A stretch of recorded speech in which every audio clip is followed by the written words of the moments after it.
नमस्कार मैत्रिणींनो, मी सृष्टी. मी आज बनवते मुगाचा चिला. हिरवा मुगाची डाळ भिजत घातली होती, तर त्याचा चिला बनवते. तर ते आता बारीक मिक्सरमध्ये वाटून घेऊया. तर त्याच्यामध्ये आपण मिरची टाकणार आहे आणि अद्रक हे सगळं टाकून छानपैकी वाटून घ्यायचं. आपला असा बॅटर छान वाटून झाला आहे. आता आपण चटणीची तयारी करूया. चटणीसाठी मी कोथिंबीर घेतली आहे आणि पुदिना, त्याच्यामध्ये 2-3 हिरव्या मिरच्या आणि अद्रक आणि लसूण, कढीपत्त्याची आपण फोडणी नाही देणार आहे, डायरेक्टच मिक्सरमध्ये वाटायला टाकते. आणि खोबरं टाकलं आहे, मीठ चवीपुरतं, बस एवढंच.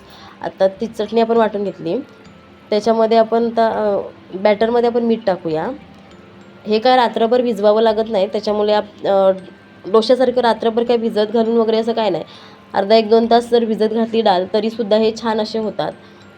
केव्हा संडेला नाश्त्याला वगैरे असं केलं तरी चालेल, सकाळच्या नाश्त्याला. आणि मुलांना हे मूग डाळ वगैरे काही खात नाही, तर त्याच्यामुळे जर लहान मुलांना जर हे छान असं अशा प्रकारे काही वेगवेगळा नाश्ता बनवून दिला तर मुलं आवडीने खातात.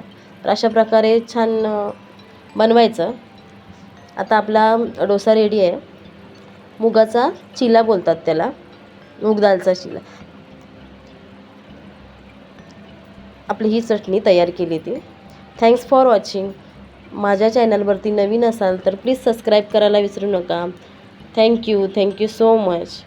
आणि बेल आयकॉन दाबायलासुद्धा विसरू नका. थँक्यू.